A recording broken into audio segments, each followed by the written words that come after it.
caveat is of the greatest importance for me personally. You must take charge lovingly yet firmly. Lovingly yet firmly. My relationship to punishment, because of my past, if I'm doing something wrong, or if I've met a challenge, or if I'm in unknown territory, my brain registers it as danger, as a lot of people's brains do, but that danger ignites the critics and the panic and the punishment. And then I am in a place where I feel like I need to punish myself because I am showing up imperfectly. And I think I'm starting to rewire that, where I can take charge without punishing myself,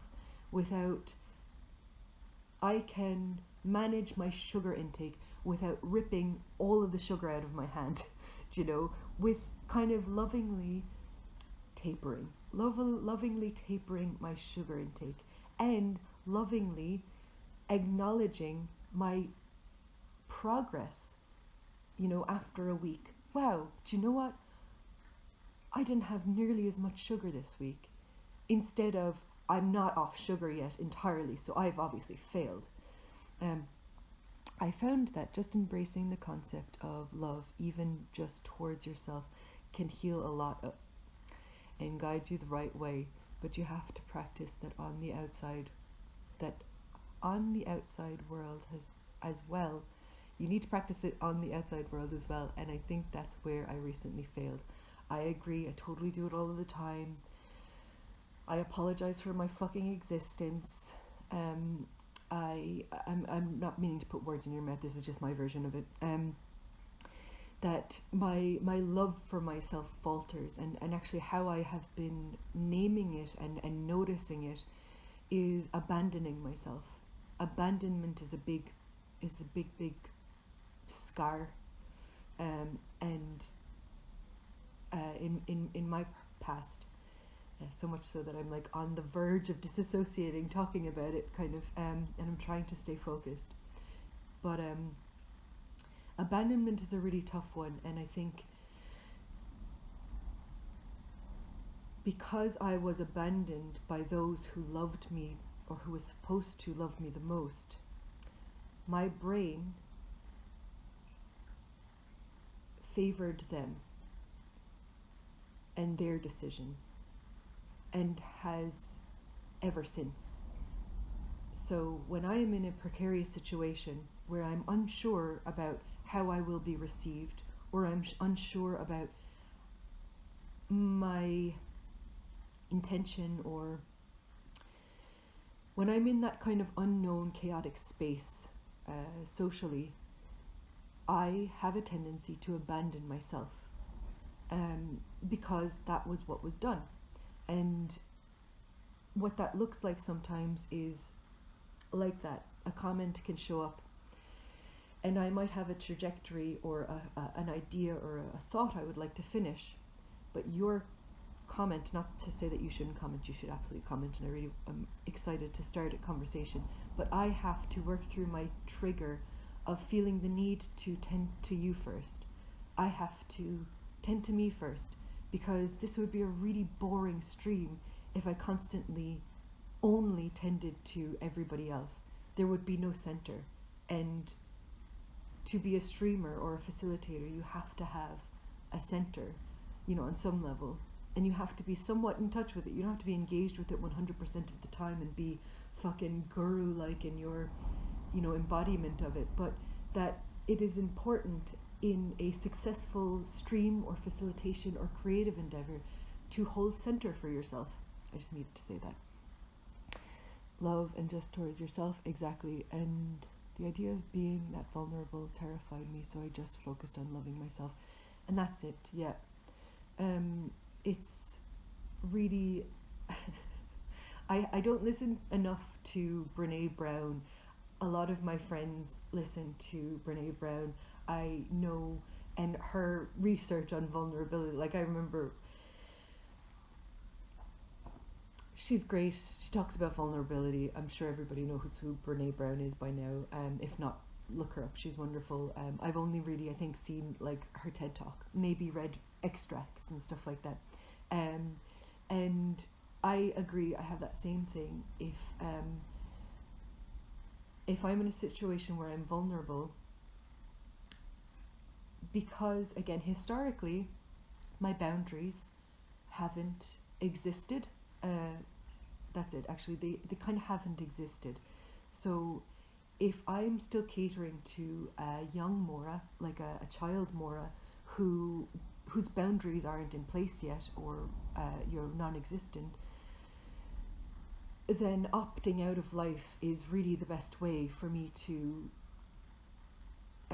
go about my life, opting out, if that's... But if I can remember that I am an adult and that I do have the ability for boundaries, and to cultivate them, and that I have the ability to work through triggers, and that I have the knowledge to kind of, I don't know, move through this mindfully, no matter what kind of happens, because a lot fucking has happened, you know, and in some ways, I don't want to put the moxies on it, in some ways in my brain the worst has actually happened. So everything that happens from here on out, it's not inconsequential, but it's probably going to hurt me a lot less than that original wound, as long as I don't bring up that fucking wound every time.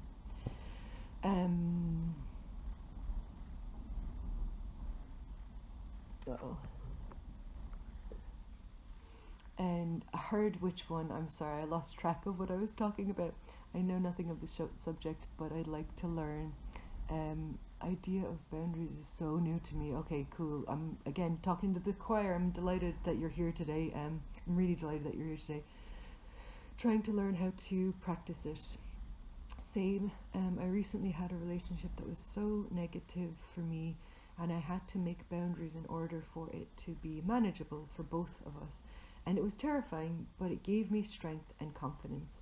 I am so glad, and I have had a blessing of a relationship in my life for the last 4 years that has given me the space to explore that as well, explore where my boundaries are and where they aren't, and where I would like them to be. And every time I come across a new one, it's really uncomfortable. And for example, as I'm trying to build this, I'll tell this story. As I'm trying to build this stream, I have all of this vital energy that I'm so unused to, because I'm so used to disassociation and depression, that this vital energy is this like magic is coursing through my body. It feels wonderful. It can also feel terrible. It depends on, you know, which way the pendulum is swinging. But I wanted to do this stream, and I mentioned it a couple of times yesterday. I wanted to talk about the new moon. I'd written down a few points, and I was trying to kind of hold space for that. And I mentioned it to my partner. I said, I want to do a stream, and I made a time for it and all of this stuff. And the time rolled around yesterday evening, and he hadn't noticed the time. I had noticed the time, and I didn't say anything. And again, it's like old news. It's like I didn't want to be a nag. I didn't feel entitled to carving out a space for me. Nothing in my immediate environment or how he is with me tells me that. This is all old information. But I got upset with him not being aware of the time, and by proxy, not having done his chores. He hadn't done his chores, and so the space that I wanted to stream in was messy, and there was going to be a lot of prep that needed to be done that I would have liked to have just been able to start the stream yesterday evening. But what happened was, and all of that is kind of inconsequential, we totally worked it out. What happened was I went into a flashback around it, and I gave myself shit for feeling upset that he hadn't done his chores. And it wasn't just upset, it was panicked. There was this old information of my work can't be done until he's okay, because that was a relationship that I had with, you know, my parents. So if they're not okay, I can't be okay. it's a codependency thing, right? So anyway, yes, last night the whole point was not about fixing him or fixing me. It was about acknowledging I got upset about something. I didn't name it initially when I could have prevented maybe the flashback aspect of it. But it was catching all of that, catching the fact that I was upset. I was entitled on some level to be upset. I'm not entitled to dictate to him his what he does with that kind of way. But I'm allowed to be upset. Look, it just comes up. If somebody doesn't do what you were hoping that they would do, it's disappointing sometimes. But I could have been clearer about that. That's my end of it. And in future, like, that was the learning thing of, like, in future I need to know that and name that if I'm doing a stream in the nighttime, particularly because I'm not firing on all cylinders at night, I'm much clearer in the morning. I need things to be a smooth transition at night, like if I want to start a stream. Anyway, I don't know if that made any sense, but it was this thing of, what was I responding to? Boundaries. I recently had a relationship, yes. And about creating those boundaries, noticing those boundaries, and not beating myself up for those boundaries. The space that's created in this relationship that I'm in, I'm really grateful for. And cat camp, I would love if that were a thing today. I think it's really cold in this room, so she's sleeping in a different room, and so no cat camp today, I'm sorry. But yeah, hopefully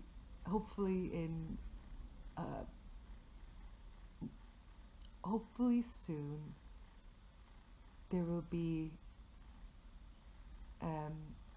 more smooth technology and presentation to this particular channel. I would like that. That's an intention that I want to set. And maybe that won't get done in a month, but it'll get done soon, kind of way. Oh yeah, tell me your idea. And okay, so oh yeah, while you write down your idea, I need to tend to technology things. I need to get my phone charger, because I did get a little notification that my phone was possibly about to die. So I'll be right back, and then we will continue reading. And look, if you need to head away, please practice self-care and head away. But if you don't, I would love for your company. Connell is asleep, I believe. I will just about find that out. I'm fairly certain. It's safe assumption to believe he's asleep. I will be right back, and hang up. And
to move you over. Oh, the heartbreak of technology not working in my favor. Not this, obviously, but the ASMR stream that I was imagining this morning that didn't happen.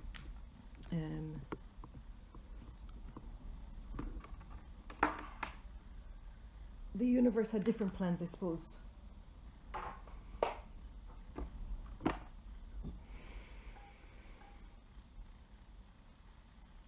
Oh yeah, so what was the idea? Connell is involved, I presume, with the idea, and he'll be up eventually. I can actually what I might do is that's my ceiling. Oh jeez. Okay.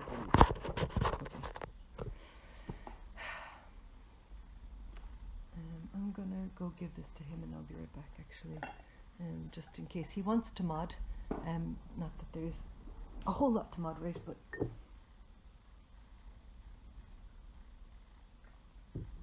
oh, that Connell could set up the cam, maybe. That would be. Oh, no! You're such a prankster, Pi. No,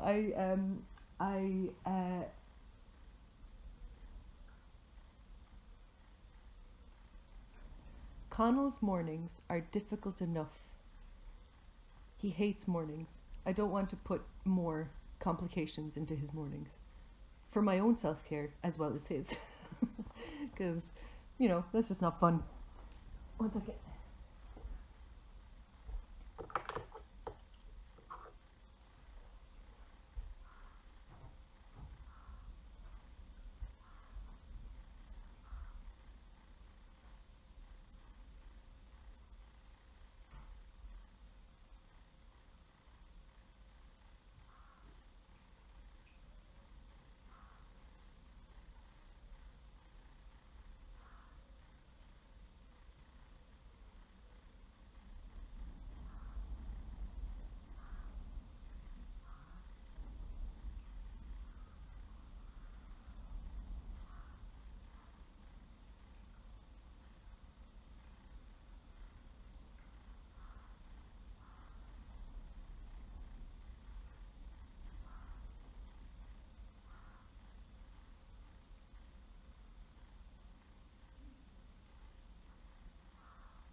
Oh, I also wanted to say,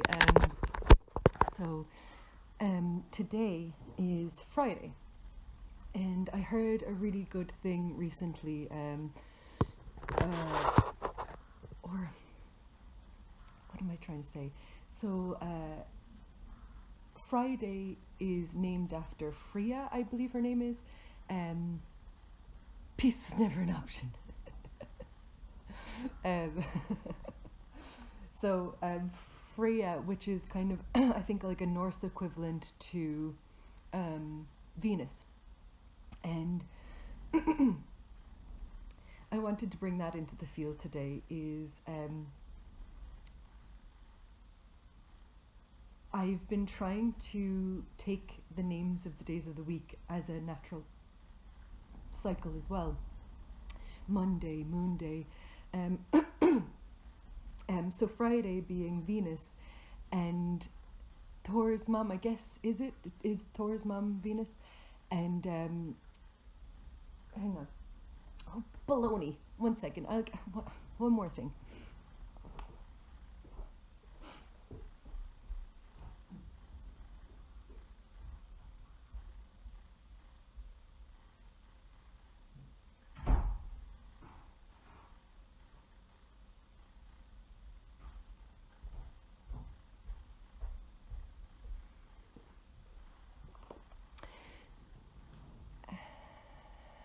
How has that worked? Good. I'm again, it's been an interesting thing because it's like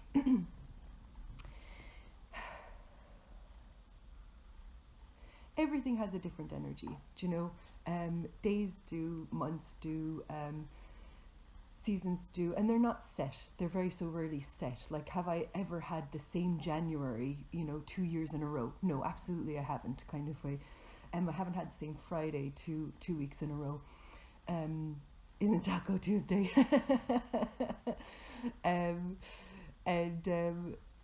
here's Pi with the haggis question, the obligatory haggis question every stream.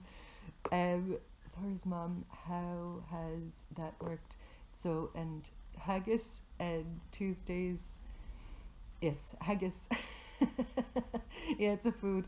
It's a it's a Scottish food made from sheep offal, made from offal and the stomach of a sheep and things. It's like it's like a yeah. I didn't explain that well. I think our white pudding in Ireland would be similar to it. Anyway, oh, so you have had it pie. Have I even asked you that? Have I asked you if you've had haggis? Because I don't. Um, so, a pie and her haggis. Um, so, Friday, Venus for me is like vanity, sacred femininity kind of way. Do you know, like style and pleasure and um, sensuality. And so the idea of Friday being a really nice day for somebody who has been having such difficulty with my kind of identity, my what's the wrong word, my image, my self-esteem, that the idea that a Friday could be a day where I kind of play with that, where I can kind of dress up or put on a lipstick that I wouldn't normally put on, or and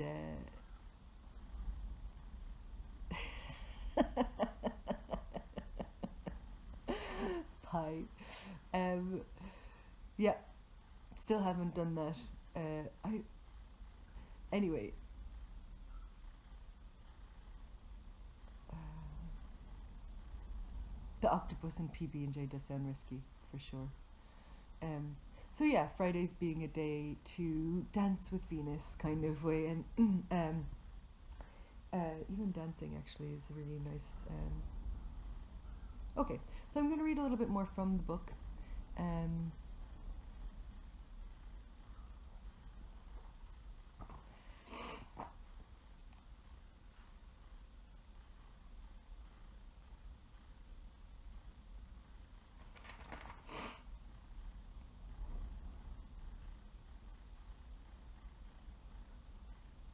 Oh, something I want to do as well is while I'm talking about the star card, I really having the visual is invaluable. Let me just pull the star out of here.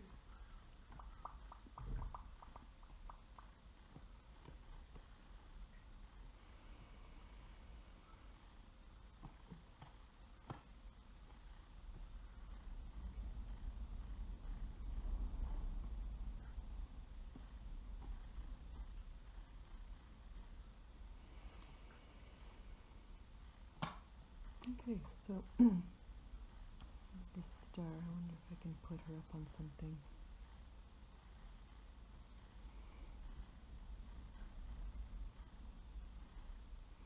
Yeah. So, I wonder if I can.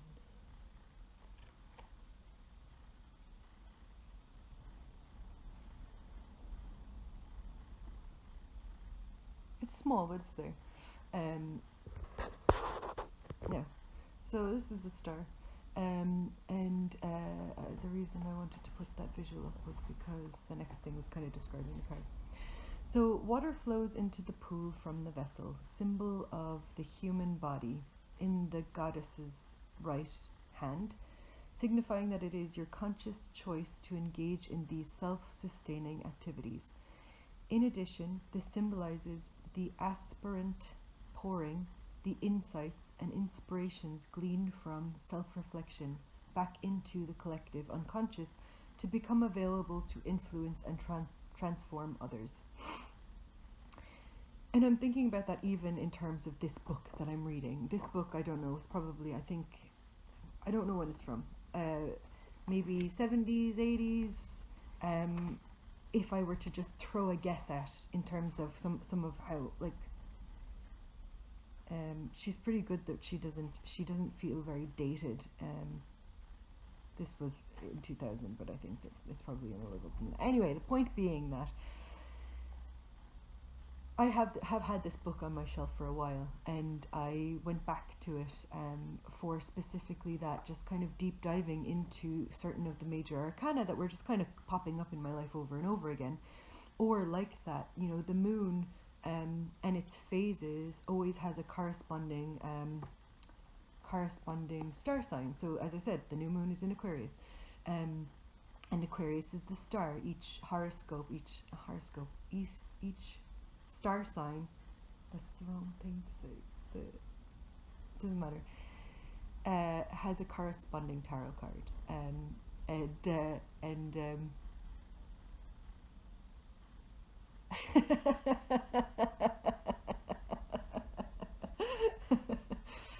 it's getting lively in the chat today. So, thinking about how I've just had this book on my shelf for ages. I picked it up in a charity shop because it was like £1, and I can't even remember where it was. It was a last minute thought. I was like, oh, I don't know, but I think I like this book because it's to do with tarot.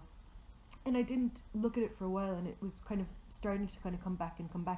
And then I was reading bits and pieces of it, and like they were just so on point with things that were kind of going on right now with me personally, but I'm kind of starting to notice as I unpack my own trauma that I'm seeing it in the world tenfold. Like, I'm like, oh, well, I'm like this, but it's like, he's like this, and she's like this, so I'm not the only one. And like, they obviously didn't have exactly my childhood or exactly my past, but there's some fucking trauma there. And so, the tarot in relation to trauma, I suppose, and this book being on my shelf, and the point is that it's affected me, and to acknowledge that the book has affected me, and to actually even just acknowledge the book and the thing that affected me, and then elaborate on it, is just the purest form of like just allowing the flow through, to enjoy something, to feel turned on by something, and to want to share it, to want to be like, hey, people should hear this because this makes a lot of sense right now, and it really gave me a lot of clarity, and so on and so forth. Octopus, where's the PB&J? I never eat octopus without PB&J. I won't accept it. Appealing to God. Okay, so this is a part where I was kind of wanting to say a disclaimer about the name of God or spirit or higher self, or again, you know, Beyonce. Like, you can call that which is bigger than you, whatever you want to call it, and I just wanted to name that because I even have triggers around the word God, but I will be using it because it's just an easy fix-all.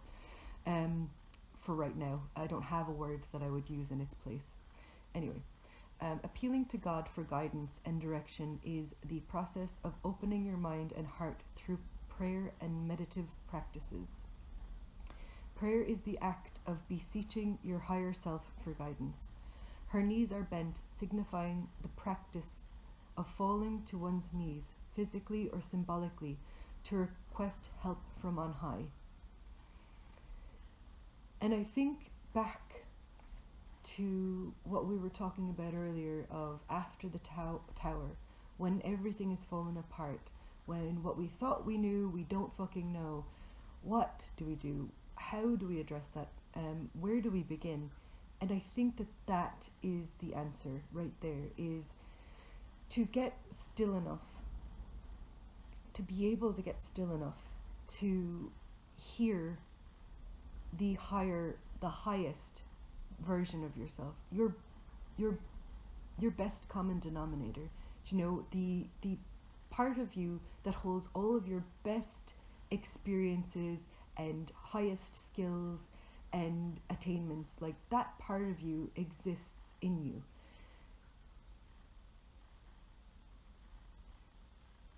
And it is energized by source, by spirit, by God, by energy, by life, you know, by its sourced. And to get still enough to hear that part of you and to allow that part of you to receive messages, guidance, inspirations. And it doesn't mean sitting in a dark room and, holding the lotus position and waiting for, Godot. But it's the thing of like, so I suppose that's where I feel like my personal edge is that it's taken me a really long time because of trauma to want to meditate. I do meditate now, as regularly as I can, but there's some days where it is actually like masochistic for me to try and get through a meditation, that I just need to move my body, and walking meditation works sometimes, and it is just about silencing the mind kind of, or quieting the mind. But it can be really hard and it can be really painful for people with trauma. So we can sometimes avoid it. I have, in the past for sure, avoided quieting my mind that much because it was just too painful. And I would keep myself busy. And some funny thing, again, actually, I'm bringing up the word busy again, and it's been a word I've been hearing a lot recently, and everybody's just like, I'm really busy. I'm so busy. I mean, it's everybody. It's a pretty common thing to say, in the last fucking 10, 20 years. Right. Well, it's like that. It's like the dirty dishes pile, like I was talking about. Like, that room of information, of that room of good and bad, is kind of just filling up and has been filling up, or that's what the sensation is. However, I don't want to impress the idea that there's this, so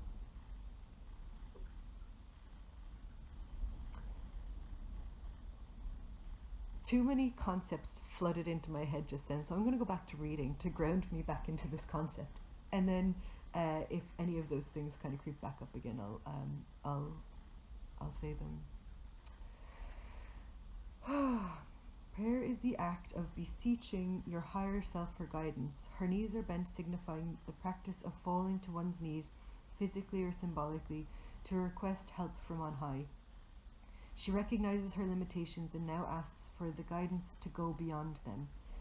Because that's the point, is that we know, I'm starting to become aware, and I think a lot of people are starting to become aware of where their shortcomings are, and where they haven't been in alignment, and where they haven't been honoring themselves, and maybe sometimes even abandoning themselves. And it's not about going, bold, you abandoned yourself, you boldy, which is sometimes my knee-jerk reaction. It's about kind of going, oh God, I obviously abandoned myself because I was in pain, so I need to do something to get myself soothed, to nourish myself, to make myself feel welcome and invited into this body and into this life. I need that young one to be in alignment with me and my ideas. And that young one is traumatized. And so what happens sometimes is I have my plans, my biggest, best self, I have my plans, and I've neglected the young one by accident. I got so fixated on the trajectory of this thing that I forgot she had any needs. And maybe she didn't have fucking breakfast. Maybe there wasn't enough quiet this morning. Maybe there's not enough warmth in this house, or maybe she needs some soothing sounds or smells or tastes, something to invite her back playfully and joyfully back into this body and this life, rather than trying to whip her into shape, which is something that I sometimes tend to do. Mercury is associated with clearly directed attention, an essential prerequisite for both worldly and spiritual success. I'm going to skip along there. The act of stilling your mind and emotions gradually moves to Kundalini, or Holy Spirit, up your spine through the chakras, indicated by by the 7 smaller stars, to elevate your awareness. So all of those are possibly like weird hippie new words kind of. I am not like really into chakras. Chakras have been a really good guiding, another mirror. So say I'm talking about the moon is a mirror. The moon is a mirror for the fact that there are natural cycles, that there are ebbs and flows, that there is waxing and waning, that sometimes I am full and sometimes I'm hidden, that is just a natural human cycle, that we all need every aspect of that spectrum. Where it lands in the moon cycle might vary for everybody else, but that cycle is something that every human actually embodies on some level. The chakras have also been a good mirror, because like that, when I'm not feeling very good in my body, or if I've noticed that I've disassociated, sometimes I'll tap back in and I'll just breathe enough so that I can kind of feel something in my body, like something. And sometimes I'll notice, God, I've got a really big like pit in my stomach kind of way. Look, it could just be hunger, but sometimes I notice if I do like a second chakra meditation, something fucking unlocks itself, do you know? And there's flow where there wasn't before.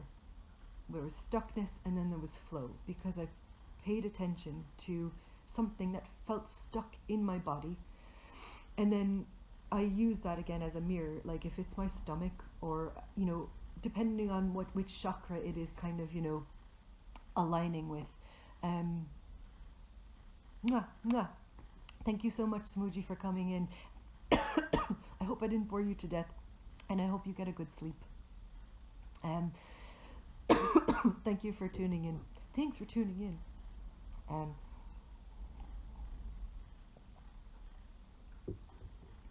And I hope to see you soon as well. I think we're intending to do a music stream tomorrow. If you would like to come, this time it's not a groceries fund, it's just a music stream. But that's hopefully, depending on the temperature of our house and the temperature of us, we're fairly certain we're going to be able to do that.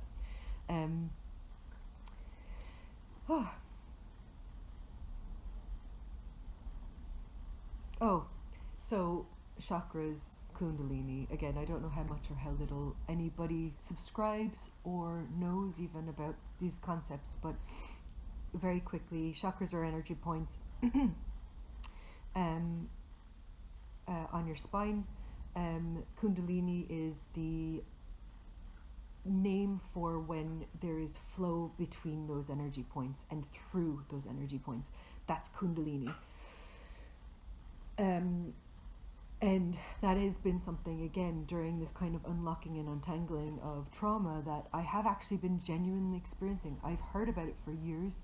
I have my very first teacher on any of this stuff was my friend Anne.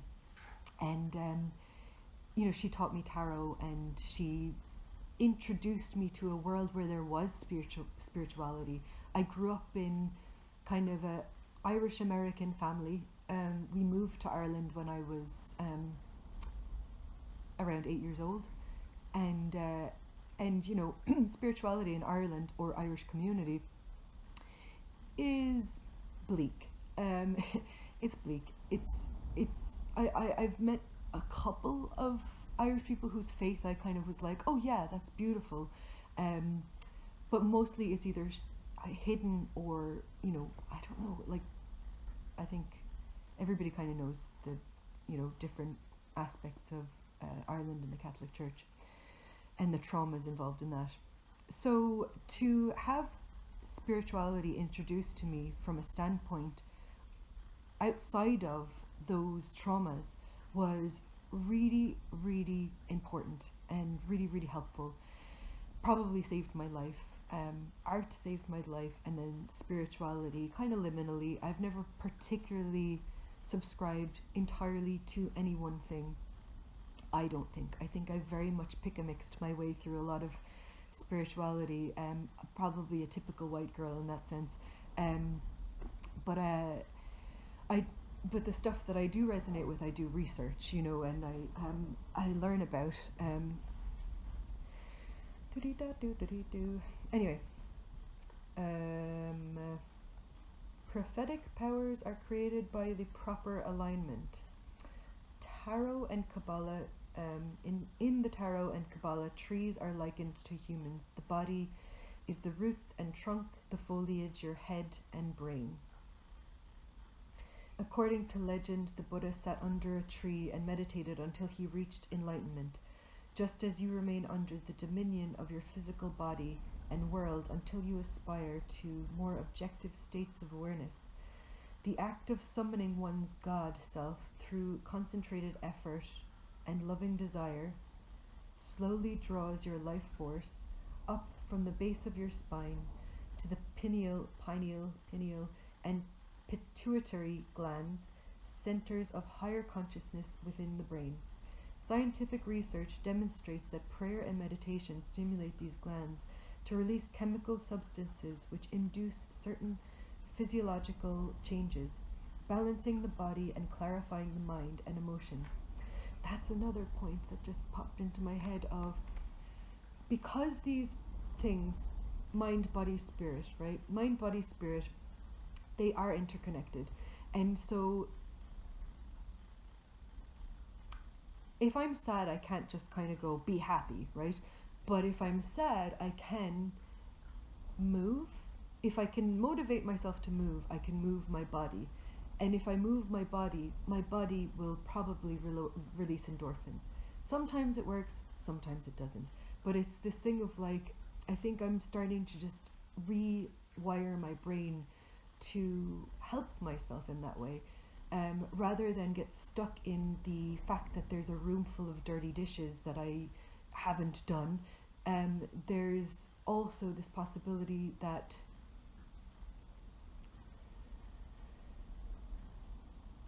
I can go into a private space, move my body, stretch, jog in place, dance, and most likely come out of that room a different person, you know, even just for that instant.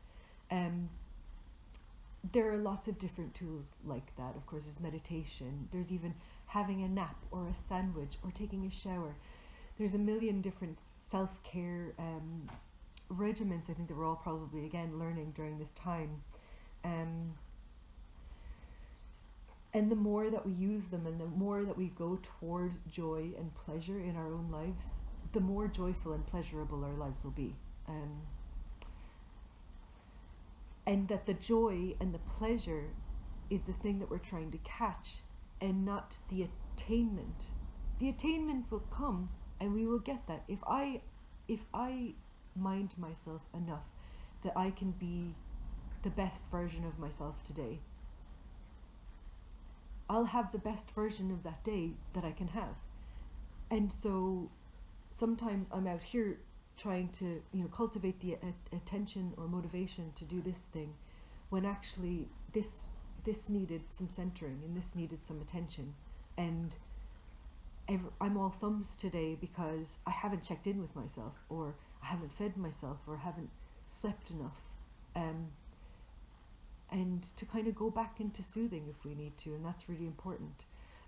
This is all the star. The dictionary defines meditation as contemplation and honest reflection conveyed by the nude goddess gazing into the pool. Looking into this mirror leads you out of bewilderment, the wilderness within. There's a quote from Time magazine. The use of various techniques, defined meditation as the use of various techniques to develop a temporarily passive awareness of the outside world which sets the mind and body at ease.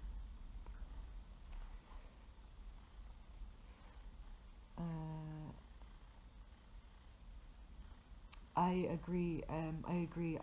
It was a lot. but that's actually something else. Thanks for reminding me, because that has been my way for meditation. Um, since we moved to this cold house, on the cold days, on the really cold days, my world becomes very small, and I have to be very intentional about where I'm setting up for the day or where I'm doing my work. And there's usually minimal movement because heating this house is expensive. Um, just gonna lip balm break 1 second. Um,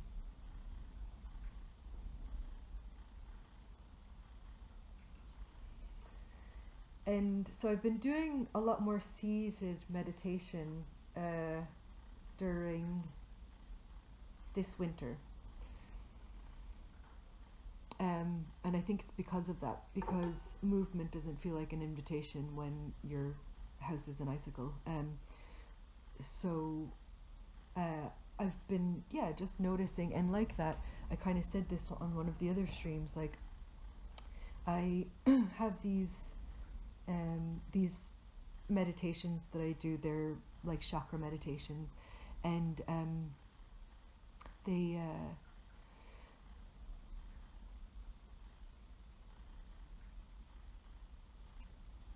they're helpful,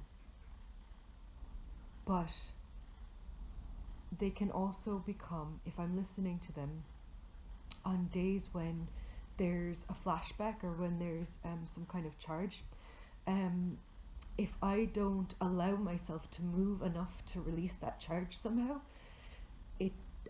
my brain becomes I just eat my own brain. Like, I just sit there for 20 minutes and berate myself because I want to move, and because I'm not allowing myself to move, because that would have been inappropriate. There's all of these gatekeepers that become activated with certain exercises that I have to, because it's too painful to try and live in between the tiny space that they give me, I just throw them all out the window and I quit the meditation. Excuse me. But I've been kind of learning a little bit more because I kind of recognize that my body does need that movement, sometimes shaking, sometimes stretching, sometimes, and sounding is also really helpful. And I don't know how much you do that. I found it really difficult in the beginning, because not just because it sounds absurd to my partner in the next room, but also because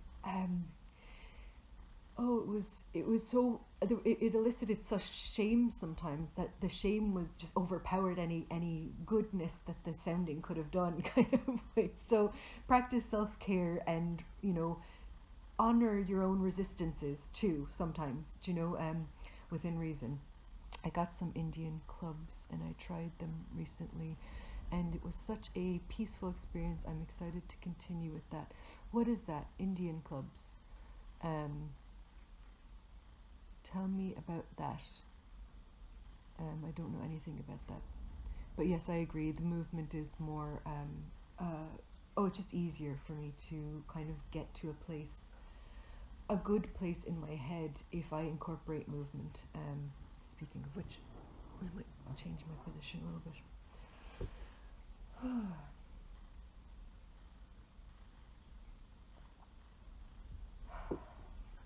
Okay. So, right, I wanted to read this whole story. So, this whole book is called Living the Tarot, and it's because she kind of encourages you through her own practice to not just read the tarot and take the cards out and kind of divine things, but to really have a deep dive look at these major arcana, and where they exist in our lives, and the lessons in them, and the medicine in them, and again how it varies in different parts of, so she calls it the four gateways to life. Is that what? So childhood, adolescence, adulthood, old age. So that's just giving that some context. So anyway, this is the gateway of life, adulthood, and this is just a bit more concise. Sorry. Anyway, The star is the light of hope at the end of a dark tunnel, humbled by the events of the tower. The aspiring adult is stripped of yet another layer of false pride and immaturity, and in your nakedness you discover that all you really have is yourself. Peace and joy stem from within. Consequently, you decide to accept and befriend who you are. You actively seek out contact with your inner self, the voice of the Hierophant, heard in childhood, but which then went unrecognized, unappreciated, or was conditioned out by others and or your need to survive. Hierophant, excuse me, for anyone who doesn't know, the Hierophant is also in the Major Arcana, and the easiest way that I can kind of describe the energy or the archetype of the Hierophant is the Guru or God, or the religious teacher. And so the idea of a mentor and the process of a mentor, mentee into mentor and back to mentee, and that cycle constantly, that we don't ever stop learning, and we are at a certain point in that at any given time, and that the end result is what's apparent in the seed, and that is always there, but maybe not actualized yet, It's an exercise equipment, kind of like a kettlebell used for physical training, but some people use them for meditation. They would use them to fatigue the body and mind and to get centered quicker. Interesting. Indian clubs. I write these things down and I'll look them up later when I go on the internet,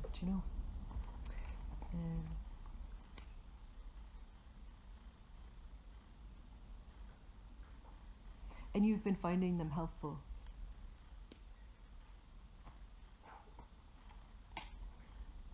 That's cool. And and if you want to in detail describe kind of the process of what specifically has been helpful about it, please do talk, or as little or as much as you want about that. That sounds really interesting. Because actually I do find fatigue the body and mind get centered quicker, because I found sitting meditation too difficult for me. Because that, and the fatiguing of the body or the shaking, and all of that is such a helpful, immediate release of that charge. And the more that, okay, cool. Interesting. Cool. So it's kind of,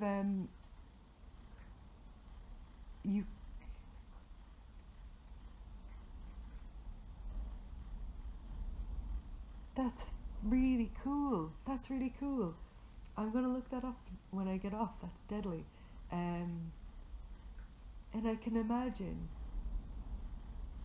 something that kind of requires that much hyper focus and gets your body to kind of be in flow directly, basically.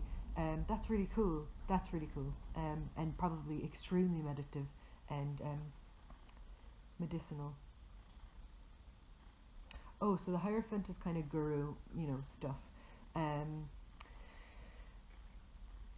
And so I'm going to reread that in terms of that. You actively seek out contact with your inner self, the voice of the Hierophant heard in childhood, but which then went unrecognized, unappreciated, or was conditioned out by others and or your need to survive.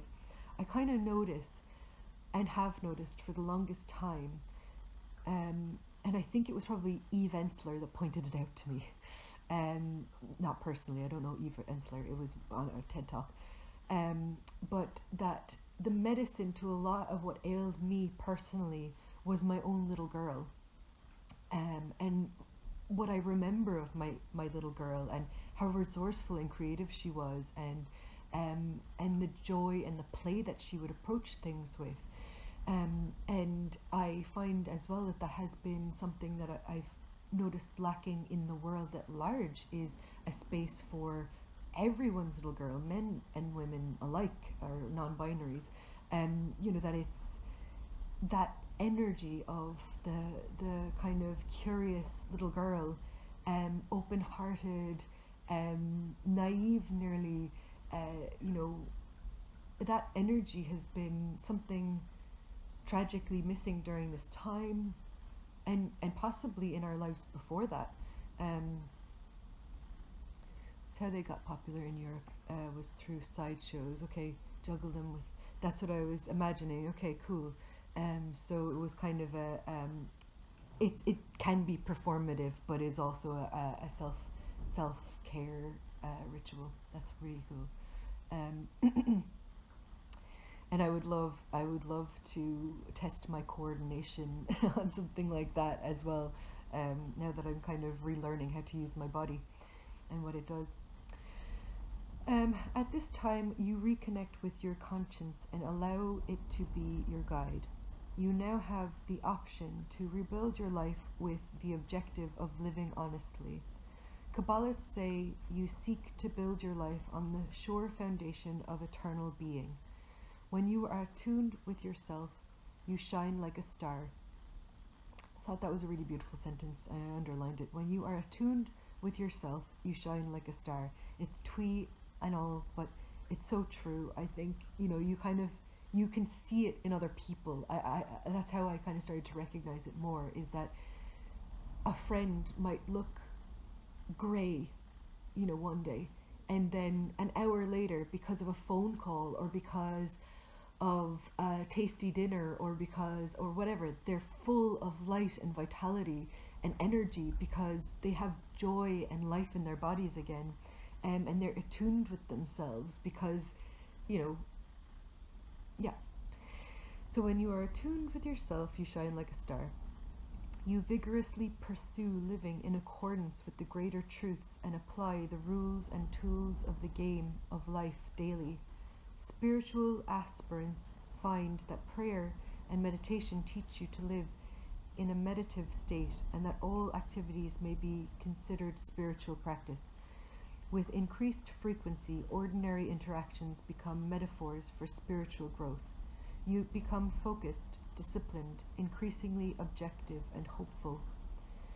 In 12-step philosophy, the star suggests the decision to turn your will and your life over to the care of the Most High, admitting the exact nature of your errors and immaturities, humbly asking God to remove all defects of character, and seeking through prayer and meditation to improve your conscious contact with God. I want to cut off there actually and just talk about something. This reminded me when I mentioned that I was in AA years ago, and one of the things that why I had to go out was because of having CPTSD. I hadn't actually really built an ego, and it's not to say that I didn't have an ego or that I'd never had, that I had never done anything that was ever self-centered or whatever, but just that I hadn't actually built an ego because my ego was built in abuse and neglect. And so when I would come across language such as God removing all defects of character, I was the defective character. I felt like I was the defective character. When I was in relation to that framework, I was trying to eliminate myself. And I think that that's not to say that AA is bad. AA is excellent, and it has worked really well for so many people. And I still actually glean from a lot of the teaching that I learned in AA. It's about the community and the mob, and me in relation to the community and the mob. I abandoned myself. And that defects of character aspect, I just thought I was inherently wrong because I built an ego out of abuse and neglect. And it's so cathartic to be on the other side of that, where I have actually really, really cultivated in the last while an ego and self-esteem and confidence and a will to take up a virtual space. And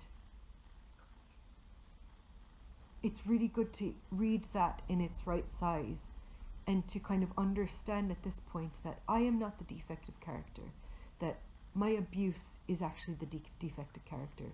My pain is the defective character. What was done to me and should never have been done to me is the defective character. And unfortunately, in my body still, I have a lot of reminiscences of that pain and that trauma. And that is the defective character. And I'm just really glad, and I just needed to state how glad and grateful I am that I have untangled those pieces out from me, that I am not that. That is not me. There are aspects of me that